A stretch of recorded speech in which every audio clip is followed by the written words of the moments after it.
आज तक रेडियो सुनता है सारा जहां।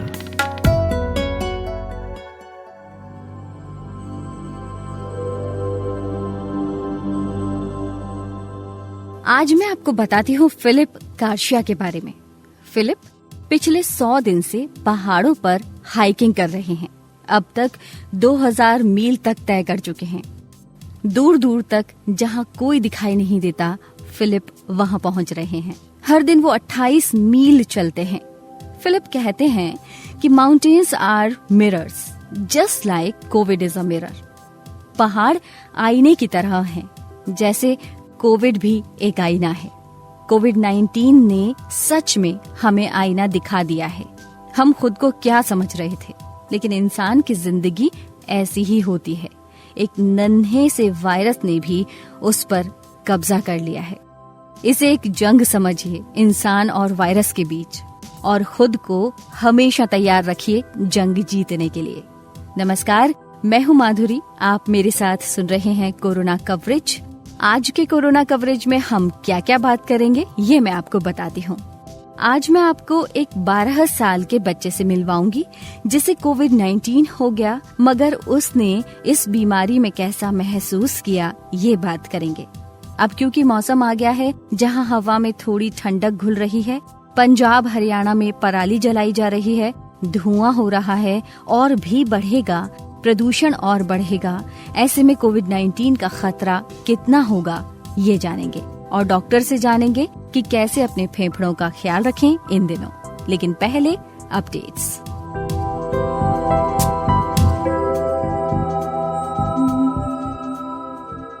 देश में कोरोना संक्रमितों की संख्या 60 लाख के पार पहुंच गई है। करीब 50 लाख स्वस्थ भी हुए हैं। भारत में रिकवरी दर 82.5% के पार पहुंच गई है। विश्व भर में कोरोना वायरस से मरने वालों की संख्या 10 लाख के पार पहुंच गई है।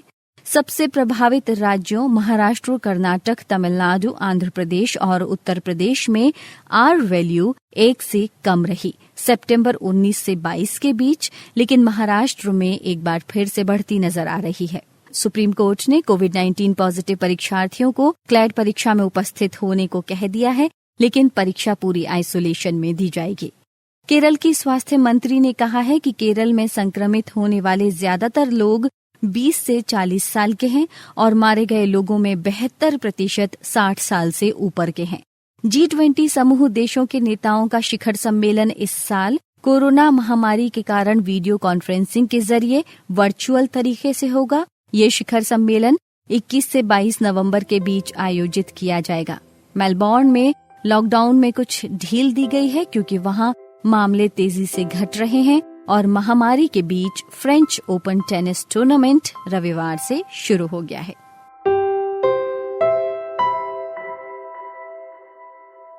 एक अखबार में मैंने पढ़ा कि एक भाई साहब ने अपनी ही एक वैक्सीन बना ली है। घर के भीतर ही वो वैक्सीन बना रहे थे चुपके चुपके। जहां देश भर में, दुनिया भर में वैक्सीन की बातें चल रही हैं, तो उन्होंने अपनी एक अलग वैक्सीन बना ली। बात ओडिशा की है। जब उनके घर पर छापा पड़ा तो बहुत सारे वॉयल्स मिले जिनमें कुछ दवा भरी थी, यानी दवा की छोटी छोटी शीशियां थी। जब इनसे पूछा गया कि आपने ये दवाई कैसे बनाई भाई साहब, तो उन्होंने ये कहा कि ये टॉप सीक्रेट है। Not bad. जानते हैं वैक्सीन का क्या नाम रखा है? कोविड-19 वैक्सीन। सब के सब शीशियों पर लेबल चिपका रखे थे। देखिए, कहने की बात सिर्फ इतनी है कि अगर आपको कभी कोई कहे कि उसके पास वैक्सीन है, दवा है, उसके झांसे में नहीं आना है। इसे खुद से कंफर्म ना करें और ना ही लें। जब मार्केट में वैक्सीन आएगी, असली वाली वैक्सीन जिनका ट्रायल चल रहा है, तब आपको पता चली जाएगा। और ज्यादा है तो आप अपने नजदीकी डॉक्टर से बात कीजिए। करेंगे ना? ठीक है, चलिए आज सबसे पहले एक बच्चे से आपको मिलवाते हैं। नाम है तत्सत। कुछ दिनों पहले कोविड पॉजिटिव आ गए थे, लेकिन बच्चों को तो आप जानते ही हैं, भला कहाँ कुछ फर्क पड़ता है। हंसते खेलते ये बीमारी बिता दी। पूछने पर कि डर तो नहीं लगा आपको, वो बोलते हैं कि बिल्कुल भी नहीं। इवन उन्होंने अपने घर वालों को खुद को मरीज कहकर पुकारे जाने पर कह डाला कि मैं कोई मरीज वरीज नहीं हूँ। कैसे बिताए उन्होंने ये दिन, आइए जानते हैं। बेटा, आपको कोविड-19 हुआ तो आपको क्या क्या तकलीफें हुई? मुझे ऐसी तो कोई तकलीफ नहीं थी, बस हल्का सा बुखार हुआ और मुझे स्मेल नहीं आ रही थी और हल्का सा जुकाम हुआ था, ज्यादा तो कुछ नहीं था। अच्छा, तो जब आपको बुखार आया तो आपको ऐसा तो नहीं लगा कि मैं सो जाऊं या थकान रहती हो, ऐसा कुछ हुआ था?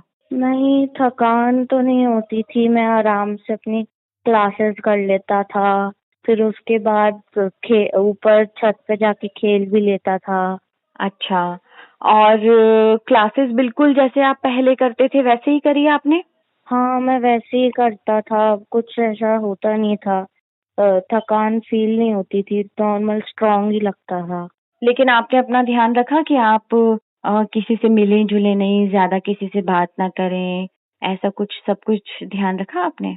हाँ, मैं अपना ध्यान रखता था। मैं एक जगह अंदर कमरे में रहता था और कहीं बाहर नहीं निकलता था। आपने जब अपने दोस्तों को बताया कि आपको कोविड हो गया है तो वो लोग कैसे रिएक्ट कर रहे थे? वो बहुत डर गए थे और उनने कहा कि जल्दी से सही हो जा और केयर करना। अच्छा, और स्कूल में भी बताया आपने किसी को, आपकी मैम को? मैंने अपने एक दो दोस्तों और अपनी मैम को बताया, तो वो सब भी शॉक्ड हो गए थे। उनने कहा था कि अपनी केयर करना। अच्छा, तो आपको एक कमरे में रहना कैसा लग रहा था?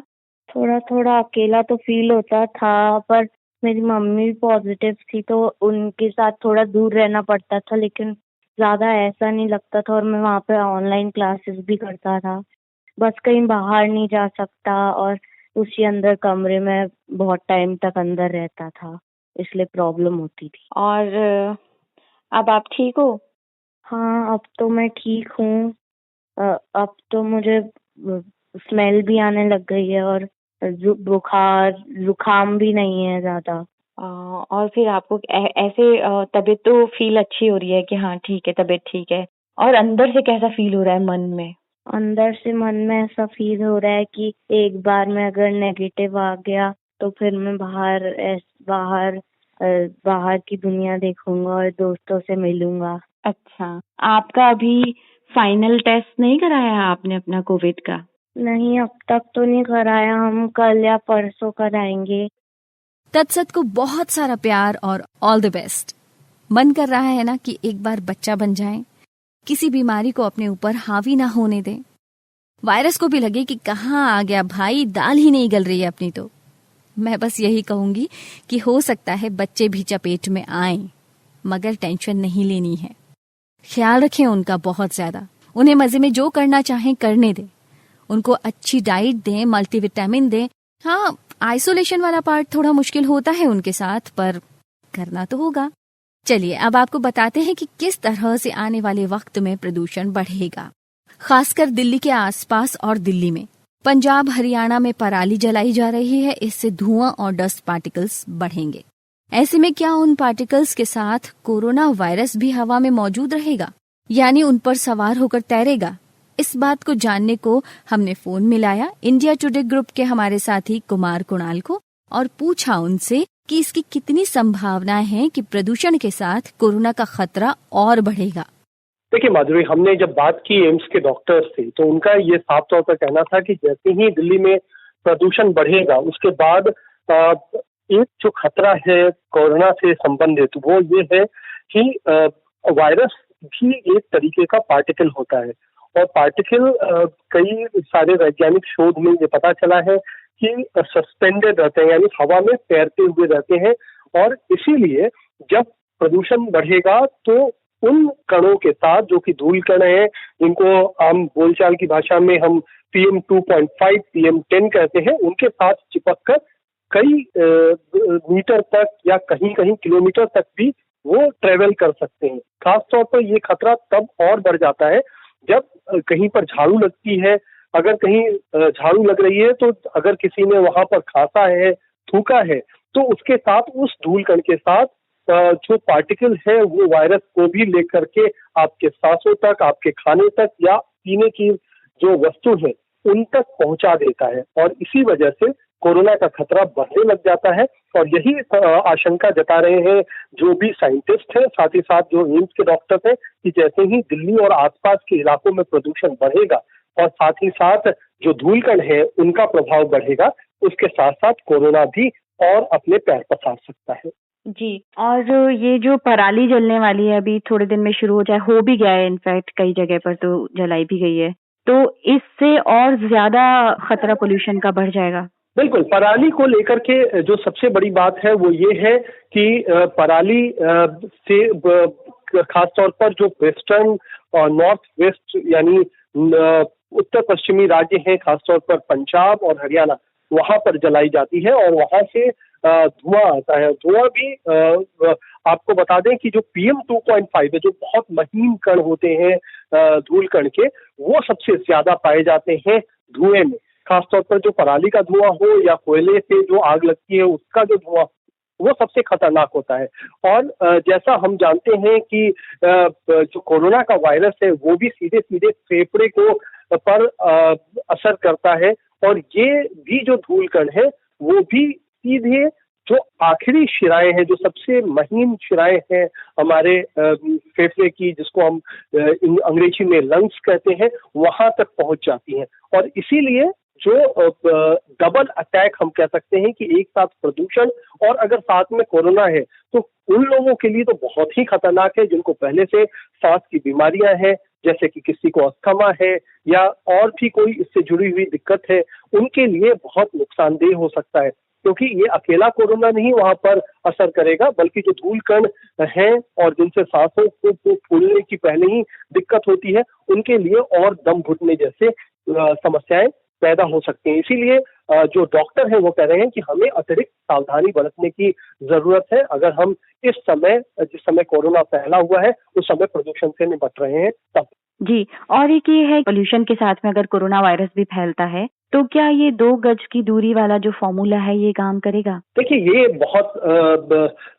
बहुत ही अच्छा भी सवाल है और इसको लेकर के हमने जब डॉक्टरों से बात की थी तो उनका साफ तौर पर कहना था कि 2 गज का जो फॉर्मूला है, यानी 2 हाथ, आमतौर पर 2 गज तो हम कोई स्केल लेकर चलते नहीं है, लेकिन 2 हाथ की दूरी हम बनाकर रखते हैं। ये कहा जाता है इससे कोरोना से आप सुरक्षित रह सकते हैं। लेकिन वो पॉल्यूशन के समय में, प्रदूषण के समय में इसलिए बहुत ज्यादा काम नहीं करेगा क्योंकि जैसा हमने बताया कि धूल कण से चिपककर कोरोना के वायरस काफी दूर तक जा सकते हैं। ऐसे में अगर खुद जो वायरस है वो ट्रेवल कर रहा है, वो धूल कण के साथ अपनी यात्रा कर रहा है, तो वो काफी दूर तक जा सकता है, 2 गज से ज्यादा दूरी तक जा सकता है। 2 गज की दूरी तब ज्यादा महत्वपूर्ण होती है जब कोई खांस रहा है और तब ये माना जाता है कि जब हवा ना चल रही हो या बीच में कोई संवाहक ना हो, जैसे इस मामले में धूल कण संवाहक है, तो ऐसे में 2 गज की दूरी अगर आप बनाकर रहते हैं तो वो सुरक्षित है। तब आपके खांसने की जो ड्रॉपलेट्स है वो सीधे सीधे नाक तक या मुंह तक नहीं पहुंच पाती है।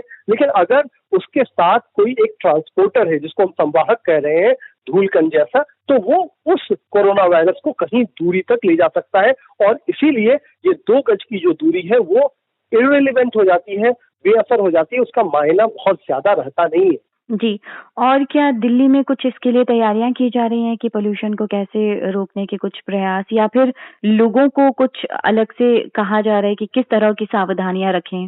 सबसे जो बड़ी बात है कि हर साल एक एक्शन प्लान बनता है प्रदूषण को लेकर के। इस बार भी प्रदूषण को लेकर के एक्शन प्लान बन रहा है। राहत की बात पिछले कुछ दिनों में ये रही थी कि लॉकडाउन की वजह से प्रदूषण थोड़ा कम रहा था, लेकिन अब वापस मॉडरेट कैटेगरी में आ गया है, यानी 150 जो AQI है उससे ऊपर चला गया है, यानी धीरे धीरे प्रदूषण बढ़ने लगा है। साथ ही साथ पराली का जलना भी शुरू हो गया है। तो ऐसे में जो सरकार है और अलग अलग एजेंसी है, उन्होंने एक्शन प्लान तैयार करने का काम शुरू कर दिया है और उसमें ये कहा जा रहा है सबसे पहला कि जो कंस्ट्रक्शन एक्टिविटी है, यानी निर्माण कार्य है, जो कि दिल्ली और NCR में बहुत बड़े पैमाने पर होता है, उस पर कुछ रोक आने वाले दिनों में संभव है ताकि प्रदूषण को कम किया जा सके।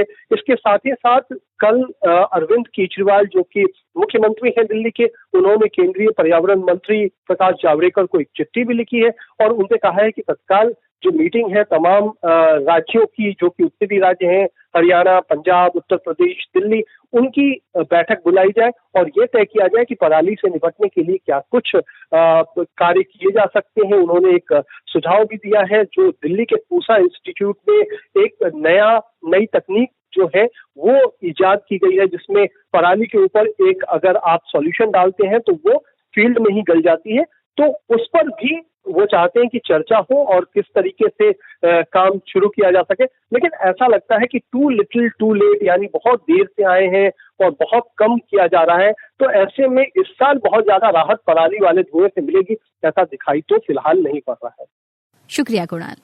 अब सवाल ये उठता है कि फेफड़ों की समस्या वाले लोगों को कितनी मुसीबत का सामना करना पड़ेगा, क्योंकि कोरोना का हमला और फिर प्रदूषण भी। इसे तो कोई लंग्स के डॉक्टर ही बता सकते हैं। तो हमने संपर्क किया जयपुर राजस्थान के जाने माने पल्मोनोलॉजिस्ट यानी फेफड़ा रोग विशेषज्ञ डॉक्टर वीरेंद्र सिंह से और उनसे पूछा कि पोल्यूशन बढ़ेगा दिल्ली में तो फेफड़ों को कितनी दिक्कत हो सकती है। जी डॉक्टर साहब। कहना मुश्किल है क्योंकि एग्जैक्टली अभी पता नहीं। हालांकि जो हमारे ILD इंडिया रजिस्ट्री थी जिसमें कि करीब 22 शहर थे अपने इंडिया के, जिसमें दिल्ली भी था, जयपुर भी था, तो उस स्टडी में ये पाया गया था कि जब प्रदूषण बढ़ता है तो उसके साथ ILD रोग बढ़ता है और ये पोस्ट कोविड फाइब्रोसिस एक तरह से ILD का रोग है। लेकिन अभी ये नहीं पता कि ये प्रोग्रेसिव है या रिग्रेसिव है, रिकवरिंग है, ये अभी पता नहीं है। समय इस बात को बताएगा। लेकिन एक आशंका अवश्य है कि संभवतया ये पोल्यूशन से दूसरी ILD की प्रकार उस समय ये दोबारा पीड़ा ना हो जाए उन लोगों में, विशेष तौर से जिनके फाइब्रोसिस हो चुका है कोविड बीमारी की वजह से। जी, तो क्या सुरक्षा के इंतजामात वो कर रहे हैं अपने लिए? एक तो देखिए, कोविड फाइब्रोसिस जो है इसके अंदर रिहेबिलिटेशन कोर्स एंड प्रोग्राम, ये एक बहुत महत्वपूर्ण चीज है जिसको कि हमें करना चाहिए। इसके अंदर आप हमने जैसे हमारी इंस्टीट्यूट है राजस्थान हॉस्पिटल, उसके अंदर ये प्रोग्राम अभी शुरू किया है। तो जो पोस्ट कोविड के पेशेंट आते हैं उनके अंदर विशेष एक्सरसाइज, विशेष डाइट एंड विशेष प्रकार की टेक्निक और थेरेपी से उसके अंदर लाते हैं। नंबर 2, बचाव के लिए क्या किए जाए। जो भी कारण इस बीमारी को बढ़ाते हैं, जैसे संभवतः प्रदूषण है, सरद गर्म है, ठंड का एक्सपोजर है, इन्फेक्शन होना है, नॉर्मल नॉट वायरल, दूसरे प्रकार के इन्फेक्शन, इनसे हमें बचना चाहिए और अपने डॉक्टर की सलाह लेनी चाहिए। डॉक्टर साहब, ये मैं जानना चाहती थी कि कोरोना का खास तौर पर लंग्स पर, जैसा मैंने एक रिपोर्ट में पढ़ा, आपकी एक न्यूज भी थी कि लोग एसिम्प्टोमेटिक आते हैं लेकिन उनके लंग्स जो हैं वो बहुत बुरी तरह से खराब हो चुके होते हैं। तो इसका क्या कारण है कि हमें पता नहीं चल पाता कि पॉजिटिव है लेकिन लंग्स पर बहुत ज्यादा असर हो रहा है? इस कोरोना महामारी के अंदर यदि हम किसी व्यक्ति की पीड़ा देखें तो ये एक बहुत ही खतरनाक बात है। यूजुअली कोरोना का जो असर शरीर पे होता है वायरस का, वो पहले सप्ताह में होता है, जबकि वायरस पूरे शरीर के अंदर, रक्त के अंदर प्रवाह करता है, लंग्स को अफेक्ट करता है और बाकी अंगों को भी वो अफेक्ट करता है। लेकिन फर्स्ट वीक के बाद धीरे धीरे वायरस बॉडी से खत्म हो जाता है क्योंकि बॉडी के डिफेंस जो मैकेनिज्म और सेल्स हैं वो उसको नष्ट कर देती हैं। लेकिन जो कोरोना वायरस के जो घाव हैं वो शरीर के अंदर विशेष तौर पर फेफड़ों में रह जाते हैं और वो शरीर के जो फेफड़ों के अंदर घाव हैं वो फेफड़ों के अंदर सिकुड़न पैदा कर देते हैं। जैसे नॉर्मल फेफड़े अंगूर जैसे फूले हुए होते हैं, वो सिकुड़ के किशमिश जैसे बन जाते हैं। और ऐसा व्यक्ति नॉर्मल तो ठीक रहता है लेकिन थोड़े दूर चलने पे सांस फूलने लग जाता है, 10 किलो वजन लेके चले तो सांस फूलने लग जाता है। तो होता है क्या कि बुखार भी मिट जाती है, थकान भी मिट जाती है, लेकिन उनको ये सांस की जो तकलीफ है ये रह जाती है। इसको हम पोस्ट कोविड फाइब्रोसिस का नाम भी देते हैं। तो ये जो वायरस खत्म होने के बाद जो शरीर के कुप्रभाव वायरस के द्वारा दी गई पीड़ा की वजह से होते हैं वो पोस्ट कोविड सीक्वेली कहते हैं। उसके अंदर कई बार थकान आना, फटीग करना, सांस फूलना, ये स्टेमिना में कमजोरी होना, ये सारी की सारी चीजें इसमें आती हैं। जी, और मास्क बेहतरीन इलाज हो सकता है लाइक बचाव का? देखिए, मास्क एक तरह से महत्वपूर्ण संजीवनी है। मास्क जैसे हम वस्त्र पहनते हैं तो पेंट पहनते हैं, शर्ट पहनते हैं, ये दो ही वस्त्र अक्सर हम पहनते हैं। लेकिन अब इस कोरोना काल में तीसरा वस्त्र जुड़ गया, उसका नाम है मास्क। जैसे हम पेंट और शर्ट फिटिंग की पहनते हैं, उसी प्रकार हमारा मास्क भी फिटिंग का होना चाहिए। आज की तारीख में, आज के समय में शर्ट और पैंट यदि 1 इंच या 2 इंच सरक जाए तो कोई खास बात नहीं, लेकिन यदि मास्क 1 इंच सरक जाए तो बहुत बड़ी बात है, बहुत खतरनाक बात है। तो इसलिए अपने आप को बचाना है तो मास्क अवश्य पहने, पोस्ट कोविड के अंदर भी और प्री कोविड के अंदर भी। तो सुना ना आपने, मास्क बिल्कुल फिटिंग का होना चाहिए। मास्क को खेल की चीज बना लेते हैं कई दफा लोग, ऐसा नहीं करना है। मैं बताती हूँ क्या क्या करते हैं मास्क के साथ लोग। कभी कभी जब नींद नहीं आ रही हो और बहुत रोशनी हो कमरे में, तो आंखों पे अंधेरा करने को उसे चढ़ा लेते हैं। नहीं करना है प्लीज, अगर आप ऐसा करते हैं। हाथ में लटका के रखते हैं, ठोड़ी पर खिसका लेते हैं, गले में लटका लेते हैं, या फिर उसे खोलकर एक कान पर लटका लेंगे। कभी कभी माथे पर चढ़ा लेंगे, जैसे गॉगल को चढ़ा लेते हैं, या नाक पर रखेंगे, मुंह को खुला रखेंगे, या नाक खुली रखेंगे, मुंह को बंद रखेंगे। अब देखिए, मास्क है तभी तो इतना कुछ कर रहे हैं ना आप लोग। तो मास्क है आपके पास, ये तो बहुत अच्छी बात है, बहुत बढ़िया और सराहनीय चीज है। लेकिन जैसा डॉक्टर साहब ने कहा, फिटिंग का मास्क होना चाहिए जो आपके मुंह और नाक को बराबर ढके, और उसे वहीं लगा कर रखना है। कोई लापरवाही नहीं इसमें, प्लीज। चलिए फिलहाल तो इजाजत दीजिए, वक्त जाने का हो गया है। फिर मिलूंगी आपसे। और हाँ, एक बात चलते चलते आपको बता देती हूँ कि वैष्णो देवी का प्रसाद अब डाक से भी आएगा। डाक विभाग और मंदिर ट्रस्ट ने एक ऐसी योजना शुरू की है ताकि जो लोग वहाँ नहीं जा सकते दर्शन करने या नहीं जा रहे हैं, तो आपके घर पर भगवान का प्रसाद आ जाएगा। तो अब देखिए, भगवान के दर पर हम नहीं गए, वो खुद आपके दर पर प्रसाद और दुआएं पहुंचा रहे हैं। आप देखिए, सब जल्दी से ठीक हो जाएगा। Bye bye, stay safe.